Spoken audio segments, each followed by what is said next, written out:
Well, hello, everybody, and welcome into the Boone Area Chamber of Commerce panel called Remote Work 2.0. I'm David Jackson. I'm President and CEO of the Boone Area Chamber of Commerce. Thanks for joining us today for this special conversation, as we know that our community, all of us really are moving into a new time for our remote work interactions. Now that school is back in session, many of us are kind of juggling the responsibilities of working from home and also being the occasional tech support or tutor or problem solver that may relate to how our school technology is working here locally. But a number of other folks are seeing their business models change too, with more students being back in the area and just more people being around. That's put some new challenges on those that are still working remotely. So we thought it would be a great opportunity today to introduce you to three individuals in our community that are going through this right there with you and can kind of be that case study for best practices, how people are dealing with their schedule, that propensity to know that work is just upstairs or just around the corner, and how you kind of fight that off in the off hours times, and just really how we're all coping as a community with now 6 months for some of working outside of the office, and what possibilities there may be out there for us to make that more efficient. So I'm going to go ahead and let Erika Hudspeth lead us off with introductions and get our panel introduced to you. And thank you all for being here today. Hi, Erika. Hi, thanks for having me. My name is Erika Hudspeth. I am a web designer and content strategy specialist in the Office of University Communications at Appalachian State University. Excellent. Well, thank you for being here today. Mr. Still. Hey, I'm David Still, kind of jack of all trades for raiseweather.com. And when I say jack of all trades, I mean it. So we'll get into maybe how that looks, but my office is wherever I am. So hopefully I can give some insight and then also give you examples of worst practices to have. So I'll be on the other side of the equation for making you feel better. Understand that. Well, thank you very much. And Miss Ward, thank you for joining us. Oh, I think you're muted on us.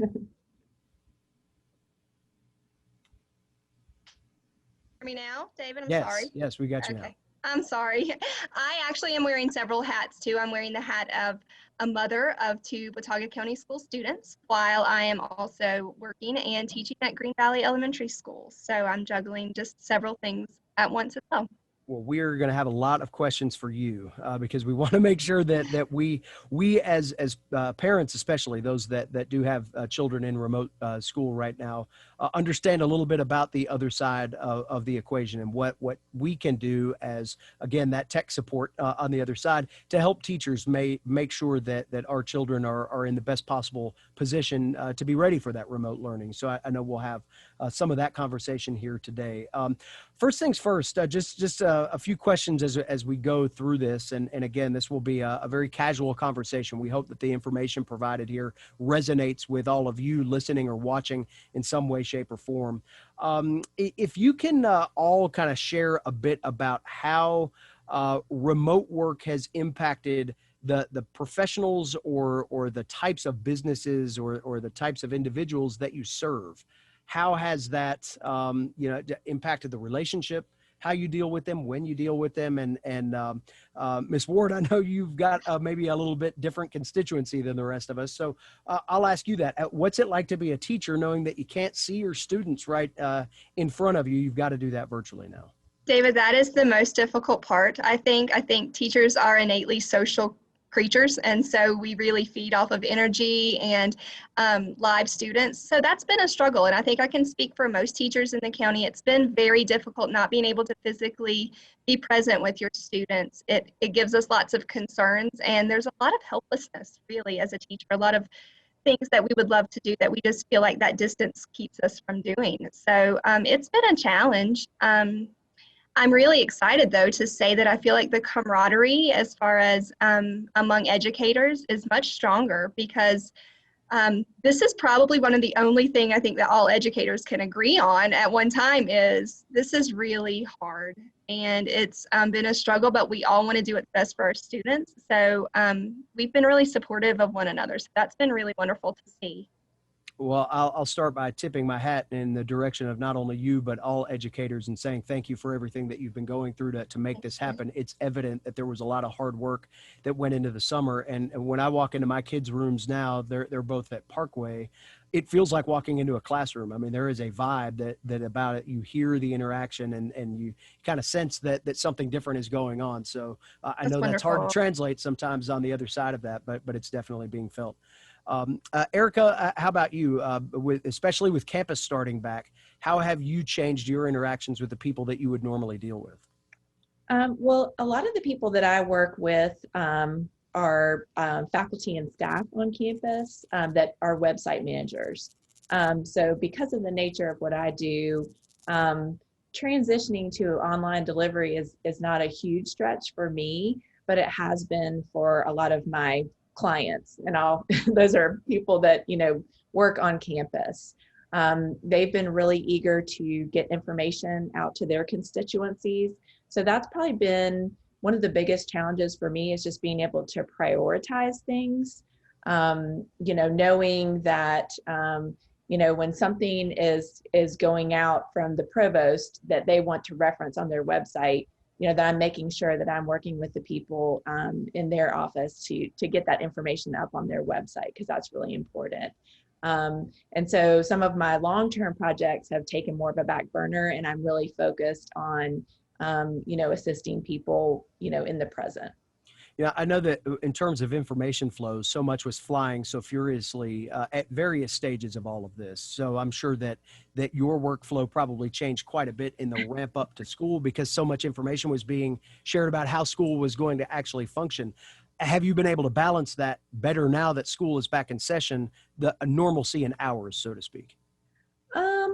I would say it, even though we're 6 months into this, I haven't been on campus since March 13th.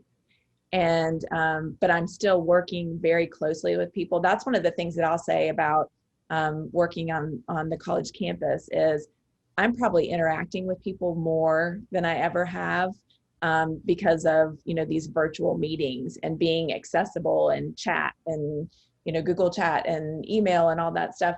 Everybody has had to really, ramp up their technology IQ.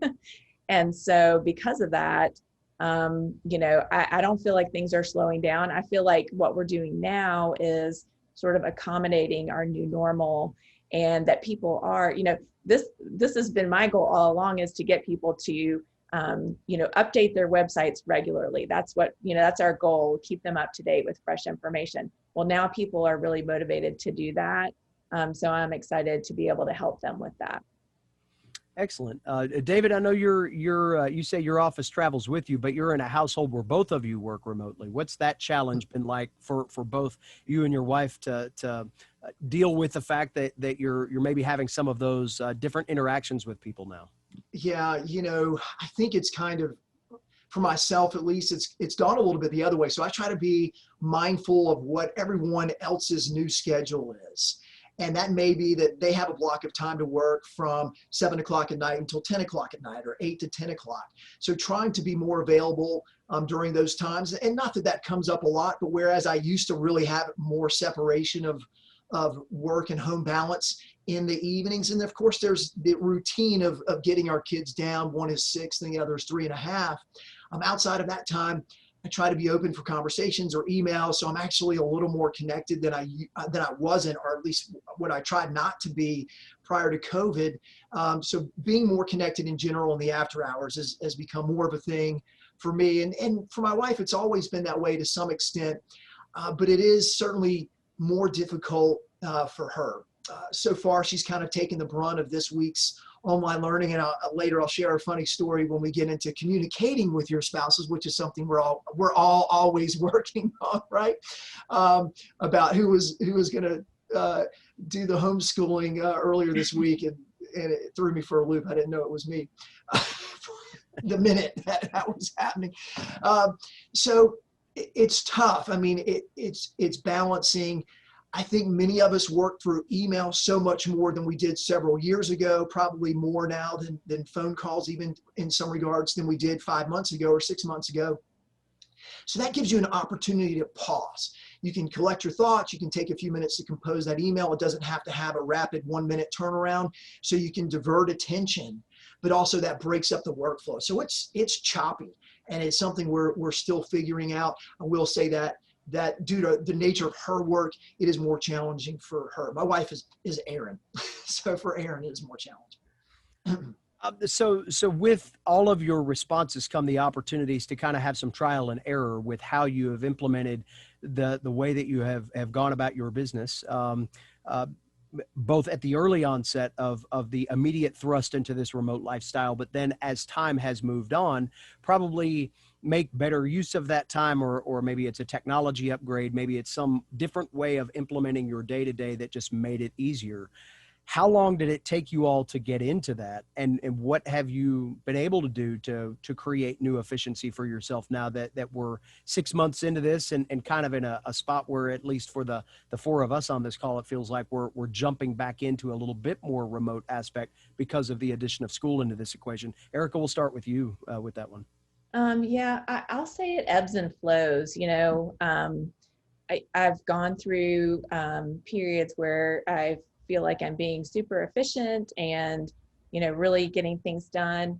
But I think sometimes if I'm not good about taking breaks, that's probably been the thing that is the most important for me, like that I realized I have to have a good balance. I like to start early. So I start working earlier than I did in the past. And that works really well. And that's easy because my office is in my bedroom. And so I literally take a step, to the right, and there I am in my office. The other thing I think that's been a big thing for me too is to step away from the news.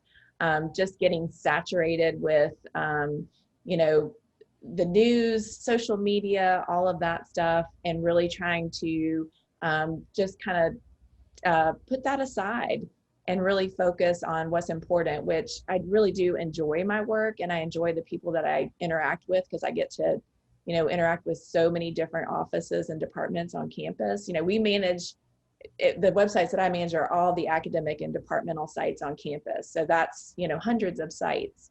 So I really enjoy that too. I've, making time for family, like David mentioned, it's like, my kids are older. I have an 18-year-old and a 20-year-old. So I'm not having to do the homeschooling or anything like that. But checking in with them and making sure that they're doing well. So I think the balance has probably, like I said, that ebbs and flows, but I can tell when I'm paying attention to it and making sure that I do have that good work-life balance, because it is so blended now, that I'm more efficient and I do a better job. David, how about you in that regard? I think the biggest change for me has been the use of virtual meetings just like this. Probably a lot of that had to do starting with my involvement with the chamber and how y'all quickly pivoted and implemented virtual meetings via Zoom pretty much right off the bat. But that has been really efficient. 2 examples, I just trained a new meteorologist for the company, and typically we did that over the telephone. All of our forecasters are remote, and I don't know why we didn't use, in this case, it was a Google Meet. How come we didn't use, I haven't been using that for years. I don't know. But having that new technology at my hands really made that process smoother and easier. And then as a result, that this new meteorologist, fortunately, is better trained than ones I did previously over the phone, where we're just both working simultaneously within our admin system. I'm telling them, what to hunt and peck for within the software. Also, a big project we do every summer is this year is our 2021 Raise Weather Blue Ridge calendar. And with our graphic designer, normally those meetings were in person, and we had a few early meetings in person. We have a new graphic designer this year, but since then it's been all remote. And I mean, every meeting that probably saves at least an hour of time, and that's once or twice a week. So the biggest implementation and change is just the use of virtual meetings. It's been wonderful.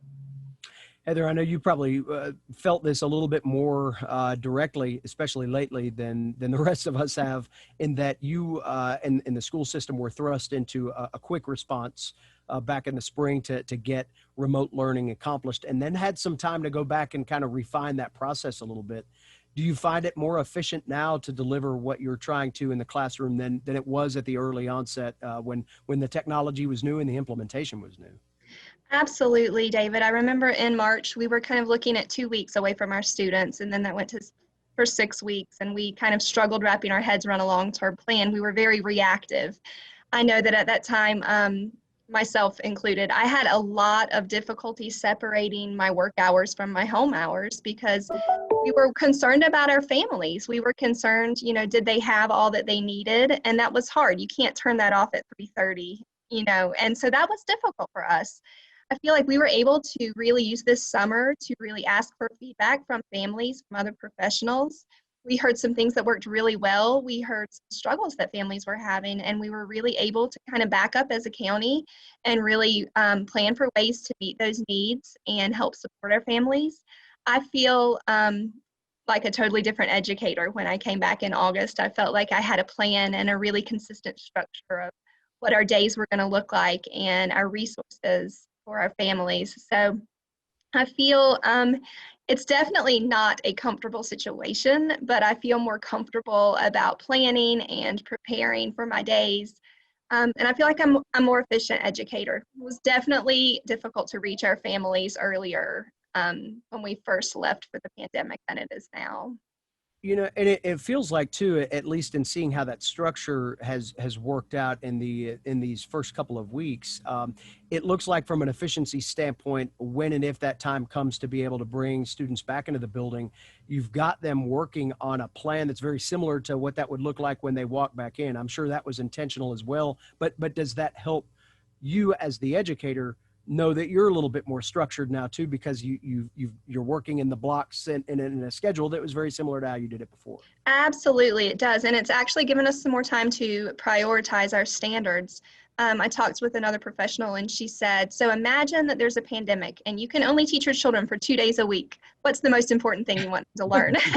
And so now we're kind of backing up and we're saying, okay, there's a pandemic and we can teach these children for 2 days a week, and we're able to prioritize their standards, meet them, their academic needs and their social emotional needs too. So I'm glad we had that grace period of the summer to kind of try to get those priorities in order for us to be more efficient. Kind of going back to your personal workflows here, certainly the ability to be reached a little bit quicker. David mentioned, even simple things like knowing that you're not having drive time back and forth for meetings and just the extra time that creates. That also means, too, that people feel like maybe your hours extend farther because the way they're communicating with you is a way that they can still communicate with you after 5 o'clock.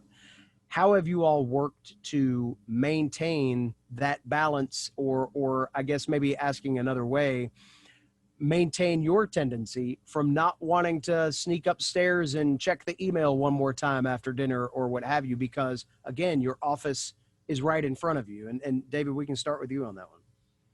Sure. So, and I think I alluded to this, I've kind of regressed. I mean, really, where I had more separation prior to COVID, it's been more integrated now. And I was really diligent about that. My wife, since she's worked at home for 9 years now, she does a good job managing both, but at the same time, part of her structure is to give that last email pass between 8 and 9 p.m. at night. But she's had a lot of time to kind of sort through that, and that's just part of how she operates, and it does not impact her. Whereas myself, I'm high energy, so I can tend to just promote too many thoughts and feelings about what's going on for the next day by being involved with work late at night. Fortunately, with what I do, I don't have too many emergencies, so I'll be clear about that. I'm not putting out fires late at night, so that certainly makes it easier. But again, I feel like now I'm more connected than before. The way I try to balance that is I really try very hard to just completely turn it off on the weekends. If I'm not on, which part of that is if I'm not on forecast duty, try not to even know what the weather's going to be like on Sunday when it's Saturday, just to be able to attach. So I've given more effort to the weekends and really turning it off. I can attest to that. I've called you a few times and you haven't known, and that's been really annoying. So pick up the phone every once in a while and Sorry, man. Heather, how about you? How, especially now that you're communicating with parents more again, how do you work that balance right to make sure that you've got your off time and your on time as well?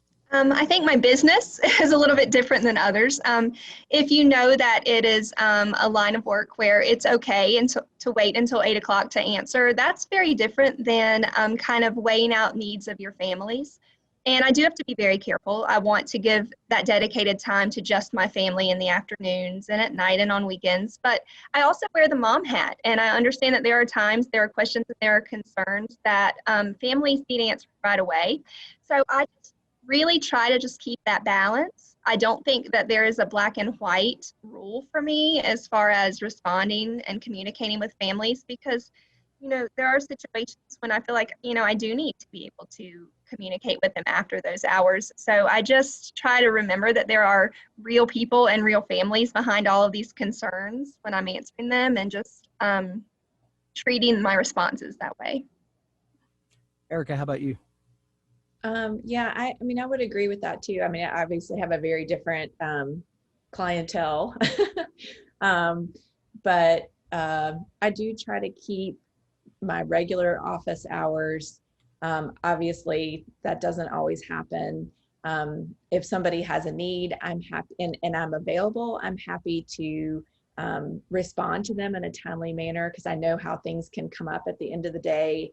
And, I think I mentioned before, just, wanting to be able to communicate with your constituencies. Again, we have, parents, of college students that we're communicating with, students themselves, which are teenagers, a lot of them. And so wanting to make sure that if something needs to get posted or the word needs to get out, I'm always available. But, again, I think like we all said, it ebbs and flows. Sometimes, we can do a better job of, standing firm and protecting that time. And then other times, you kind of slip. It's a slippery slope sometimes. But you want, I think we all do it because we want to, and we're dedicated. And so, but I agree too with what David said before about the virtual meetings. I mean, that's been a game changer. I've done a lot of my work through email in the past, and I can't tell you, like, I enjoy these kinds of meetings, because you really do get to interact and you get to know people. You can do all the things that you could do in person, as far as sharing your screen and that kind of thing. And so sometimes email doesn't do the trick. Sometimes you just have to talk to someone face to face. How has support from your employer helped you do your job more effectively? And that consistent support from the start of this to now, and letting you know, hey, there might be parameters, there might be things that we need you to check in on, but ultimately we want you to be able to do your job in the safest way possible right now. How does that put you in a place mentally to be able to do your job? We'll let any of you start this one off. I think that working for Watauga County Schools has been amazing, in the sense that I was seen as a mother first. And so the decisions that I was asked to make as an employee, they considered the fact that, I had children. So for example, if I didn't feel comfortable during that March 13th fallout coming into the building because of my personal children, they were just so supportive and giving me all of the technology needs and the help that I might need at home. And that has followed. Dr. Elliott recognized, I had a conversation with him, and he recognized my concerns as a mom when I found out we were going remote, because I have 2 children, and there's no possible way that I can teach second graders and a middle schooler and a 4th grader. And, all of the people in the middles of my life were high risk. And so he was able to provide some safe camp situations for our children on campus. And then that allowed me to be able to do my job better, because that took that huge concern off of my plate, and I was able to really dedicate myself and my mind to my work. And so I'm very grateful that they provided that service for employees in the county who had children. David, how about you? Can I piggyback? Yeah. Now it will sound like I'm going for a huge promotion here. But listen, Ray, and many of you may know Ray Russell. I mean, he's my boss, and he's just a really compassionate man. And like Heather, he understands that I'm a father first. He also understands that my wife also works from home, and that we have, multiple wheels turning. And then our kids are young and they're not self-sufficient. I mean, I still have to partially help my son get dressed in the morning. But he does also have an underlying expectation, or an unspoken expectation, that work needs to get done. But fortunately, he trusts me and allows me to do that on my schedule. And he knows if I need to work at night, and part of my job responsibility is working on the weekends too. So we're kind of always on that. I've talked about that a little bit. So it's just shifting, but just being blessed and grateful for having a compassionate employer.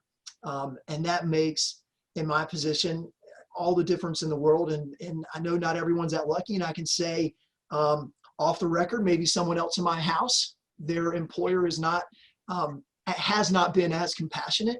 That is someone that's very far away and doesn't quite understand the needs of our family. And to see that other side has really just been an eye opener as to what other people are dealing with and what it could be for myself included. So and then not letting to want Ray down or the company down, and being motivated that way, and just hopefully doing the good work that I've always done. Erika, how about you?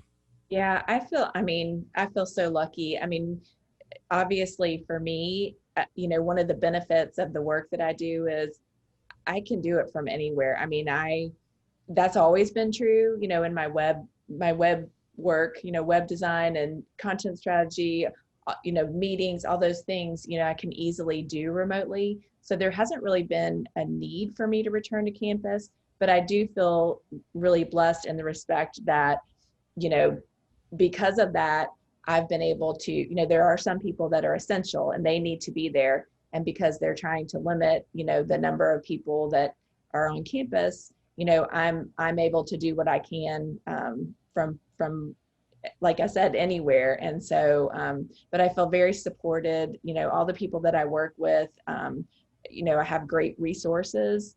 So even if there's something that I can't do myself, I can at least point, my clients to other resources on campus too. So yeah, absolutely. I'm going to give you all a chance to go around and kind of give a parting thought, but before we close down. These next two questions, though, are going to be directed at Heather because of the specific nature of her being a school teacher. And I think it will help us all to understand, those of us that are going through the period right now with children in remote school, just kind of understand the operation of that a little bit differently, and maybe allow us to be more empathetic to how all of this works. Heather, you mentioned a moment ago you have two children. Tell us a little bit about how you balance school teacher and school teacher mom at the same time, because I know that those are two different roles, and maybe even two different levels of constituency and their willingness to listen to you. Because I'm in the trenches, and I know, I think that has affected the expectations in my classroom, because I would never ask a family to do something that I wouldn't do as a parent. And so it's been difficult. And I've been very upfront with my personal children that it's going to be different. It's going to be very hard. And I think it's very important that we let them know that and not expect it to be like normal school. And I've just tried to keep it really positive. I've really encouraged my families to be very careful about the things that they say in front of their children. There are days when it's going to be a very frustrating task to learn remotely, but phrase your sentences very carefully and just try to be as positive. We're all in this situation. We really don't have a choice. So just encourage families just to be as positive as they can about that.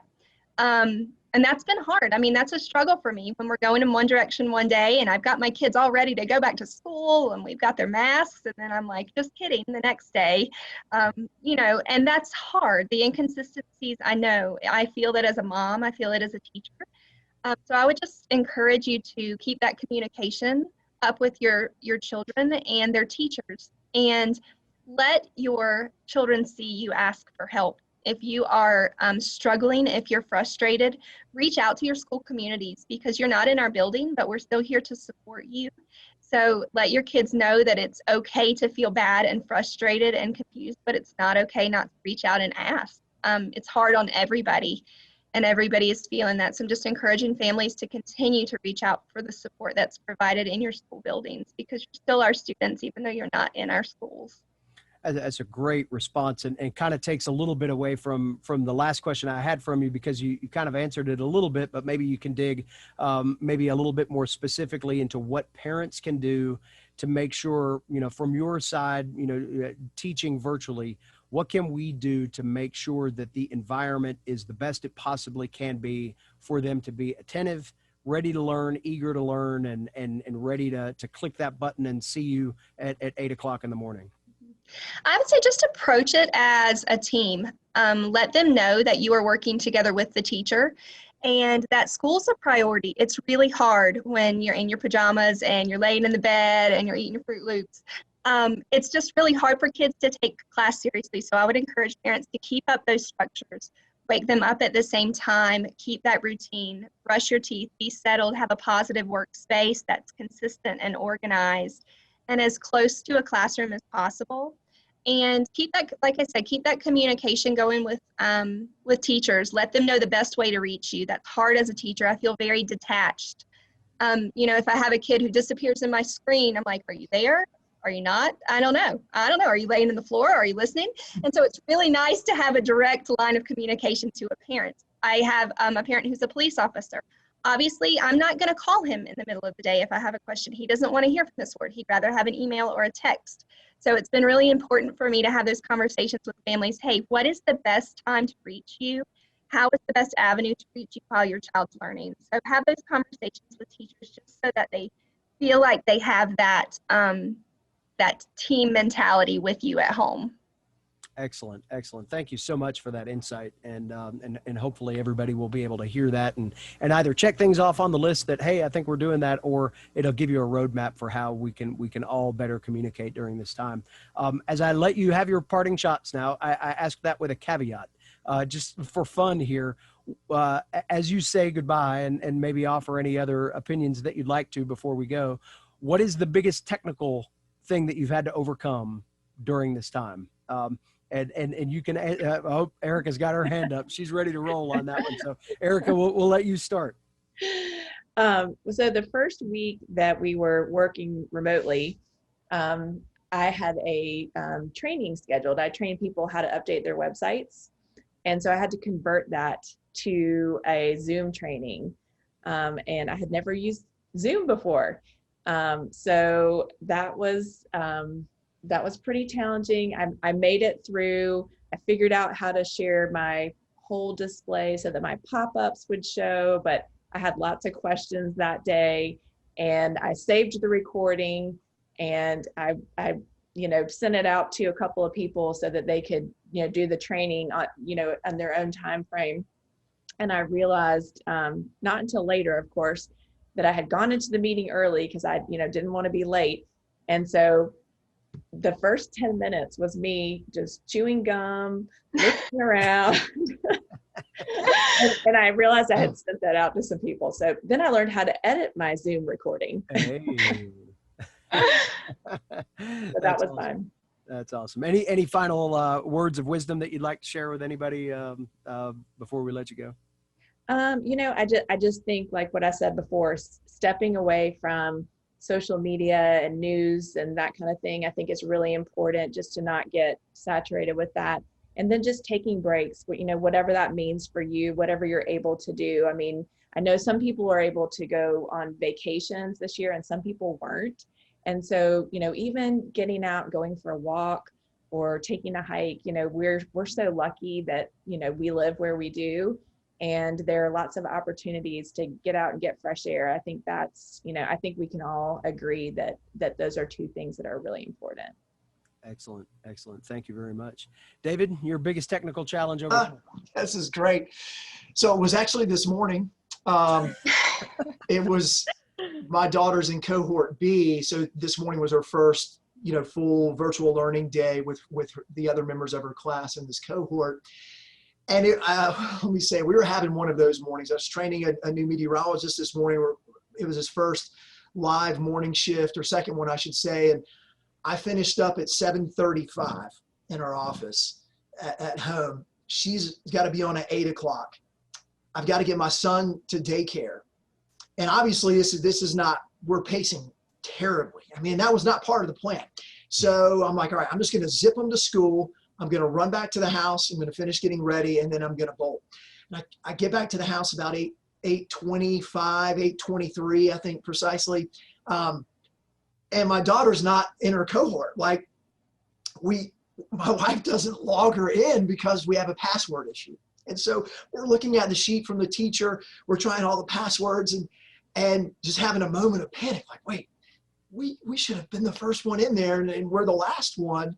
And there was a capitalization error on our part in the password. And through that process, as my wife had plugged her headphones into the laptop, there was a disconnect with the microphone. So once we got in, she couldn't chime in because the microphone was down. We had to reboot the browser. So this is all between 8 and 8:30 this morning. So that was my worst technical experience. And then my parting thoughts are maybe some things I've learned and that I really need to work on. So other parents hopefully can relate and say, oh, I'm better than that guy.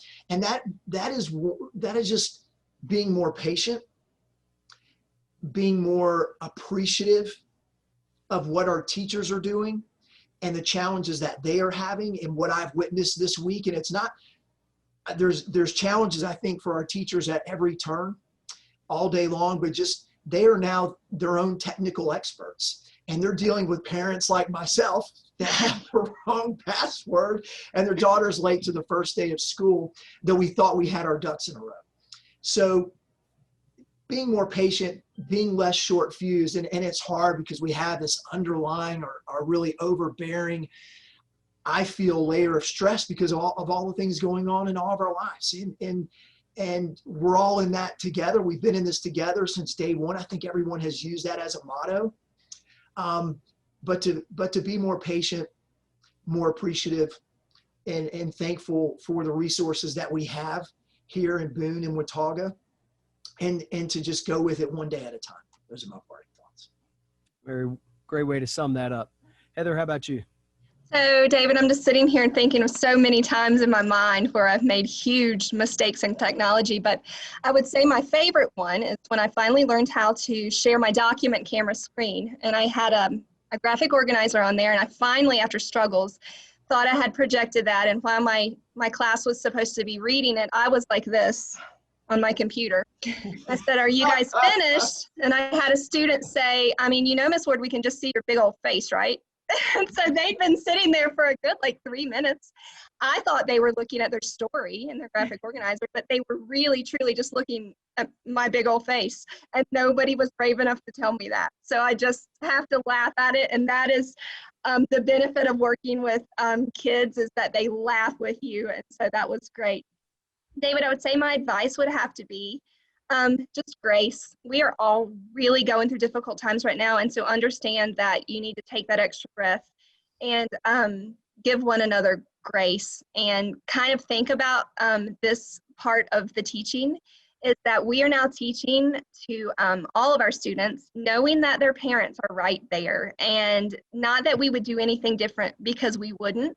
But when you mess up and you project your big old face in front of a bunch of 7-year-olds, that's very different than projecting your big old face in front of a bunch of parents. So I would just give parents that advice. Just, reassure those teachers that it's okay to make mistakes, and just give one another grace in this. That's an excellent way to end what has been a fantastic panel here. I'm going to interject my story. It's not a technology one. It's really more of a badge of honor, and it's completely false. But we are operating at something like 200 days without being the last car in the drop-off line at Parkway in the morning. We're really excited about that. That we were always one of the last ones. You could tell by the traffic volume coming back down Old 421 just how late we were. So we haven't had to do that yet, and we're excited about that. But I would echo everything as we close this panel down. the reason that we wanted to put this together was twofold. One, to hear from some different folks within our community that have different professional backgrounds, that we are all experiencing very similar things. As we continue to work remotely, I know that the Chamber's position has been for a long time now throughout this pandemic that we encourage employers, when you do have the opportunity, to let your staff work remotely, especially those with family concerns like remote school or taking care of elderly members of their family where it makes more sense for them to be right there. Please work with those families to make sure that remote work options are available. I think as a community, we have all responded fairly well to maintaining efficiency, maintaining the workload, and maintaining that hospitality that we know that Watauga County and Boone are known for. But with that also, I would encourage employers to also know, especially in these few weeks, that this has been a transitional period of time, and to maybe take your foot off the gas just a little bit and let your families get settled. And just that simple phone call to say, hey, let's work through this week and see how it all goes. And if we need to make adjustments, we will. You wouldn't believe how much anxiety that removes from situations when your employee knows that you've got their back and you're going to allow them to make those changes and still get the work done. Don't get me wrong, but have a little bit of trial and error to something that feels like we've been doing it for a while, but in reality, we're changing up the way that we've operated here, over these last few months. So to echo the statements that everybody said at some point in time in their own way, grace, empathy, understanding, even a little bit of humility, right? We're all going to help log on the computer and probably not be fully dressed for work yet. That's going to be the thing that we're just going to have to deal with. But I think if we all do that with a little bit of understanding that we're all fighting through those challenges together, we'll make it a lot easier on all of us. So again, thank you very much for tuning into this today. Please feel free to share this along through your social media and with others that can benefit from this conversation. And if there's anything that we can do here at the Boone Area Chamber to help you and your business and your employees in any way, please don't hesitate to ask. Thank you very much for being a part of this today.